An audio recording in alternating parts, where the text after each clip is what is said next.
Hello. Hi. I was just, sorry. I was checking to see if it was Gordy. So I'm Pam. That's Lisa. Lisa. We're your Restful Parenting people.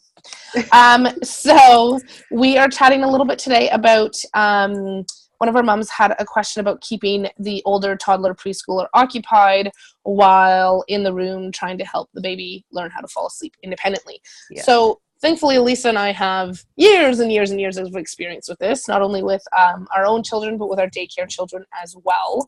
So, of course, it's all going to be based on age, right? We want to make sure that we age appropriately are offering them these activities and have those age appropriate expectations.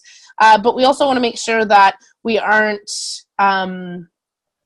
under appreciating what they can do as well. So even though it may feel like your little one won't be able to sit quietly on their own for 5 minutes or can't sit quietly on their own for 5 or 10 minutes, they can, and you can work your way up to that. Yes, or 15.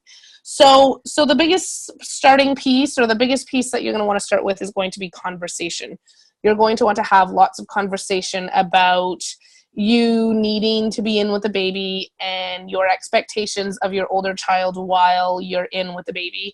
So if you have a 2.5-year-old, you can chat to them about how important it is for the baby to get sleep. Just like they need sleep, the baby needs sleep.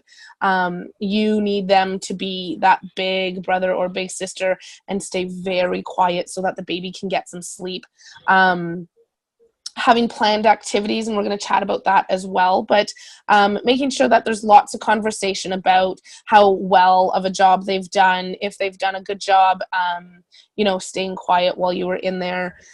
Yeah. I really like to talk to my guys about the fact that if you do a really good job, then the baby's going to fall asleep really quickly, and then I get to come out and hang out with you, and you and mommy get to have one-on-one time. That special time can be a really great motivator for keeping them quiet. So organizing or planning a game before you go in with the baby so that they know that if they are nice and quiet, you'll be able to do this quickly, and then you can come out and play with them, and they get you all to themselves. And then make sure that when the baby does go to bed, you do that right away so that you're not then going and doing dishes, and then they're like, well, hey, now the baby went to bed. Yes.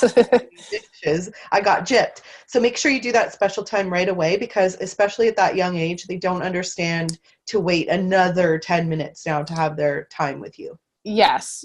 You want to kind of make that reward pretty quick. So another thing too, again, this is probably closer to the 3-year-old. We want to be mindful of that age, but having a box or a bag of special toys. So toys that even 2-year-olds. 2-year-olds, yeah, for sure. You can modify. Yes. Yeah. So I wasn't going out to the dollar store or to the store every time I needed to keep my children occupied. So I would, and we had tons of toys, so we would rotate them out, right? Which would be another good idea for a video. But we would rotate the toys out. So I would go down and pick out toys that they haven't really played with in a while, or they hadn't really seen yet. And I would get like a box or a bag prepared for them for that, so that they can now, before nap time, here's your special box. It's up on the counter. It's up on top of the fridge where they can't reach it, but they know that it's something exciting in there. So now we can take down this box and you can pick 1 or 2 activities out of it, or here are your choices, 1, 2, depending on age. So here are your choices to pick 1 game while mommy's in there with the baby. So age appropriately, but markers and paper, depending on your child. Play-Doh's another one. Again, depending on your child, right? A 2-year-old will probably take the Play-Doh and mix it all together and then rub it into the carpet, whereas a 3-year-old you could probably trust a little bit more to be able to sit quietly and play Play-Doh. Stickers and paper. Yes. Huge. One thing that I used to do when my children were younger and I needed to take a shower or something, and I would take, because I have one of the booster seats for them to eat in that sits on the chair, so I would take that off the chair, bring it upstairs, put it into the hallway, and then put some Play-Doh on there, or an activity coloring. That's when I would give them snacks. So if you have a really young child who's very busy like mine were, then you can still have them confined in a little space and put the chair in the hallway or something and set them up with an activity. so especially if we have toddlers that aren't quite clear on those rules, again, that conversation for those expectations are going to make a big difference.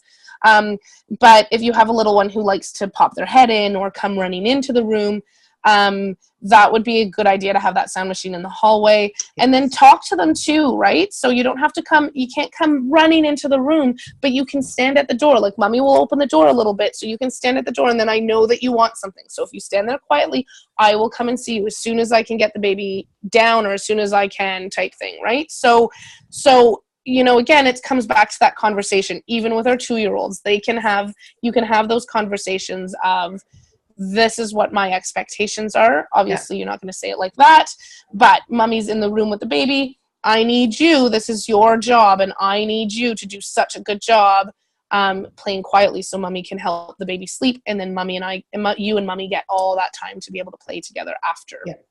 And it's huge to say, you can poke your head in, but you can't talk, so you need to be quiet when I'm here.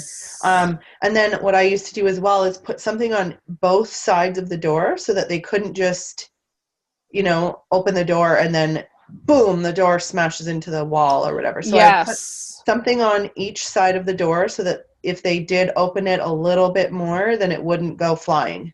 Yes, good idea. So and I think, again, it's going to be that repeating. It's not going to be something that you're going to be able to say one time, okay, honey, these are the new rules and this is what I need from you. It's going to have to be repeated and repeated and repeated. And it's going to be one of those things that when daddy comes home and you guys are sitting down and having dinner, you know what, dad, so-and-so did such a great job today when I was putting the baby for a nap. Like, then we got to play, and, really encourage that positive kind of feedback and give them that pride in how much they're helping the baby. And a lot of it too, right? Again, age-based, but, talking to them about when they were a baby and how much sleep they needed, and you got to stay in the room with them the whole time, right? Now, because we have a big kid, mommy can only stay in with the baby for a little bit. So, this is where I really need you to be able to be that big help for me, and, that positive conversation.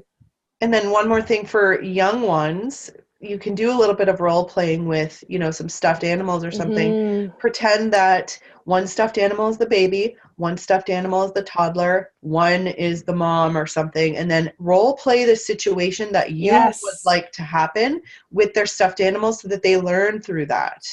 Yes, that's a fantastic one.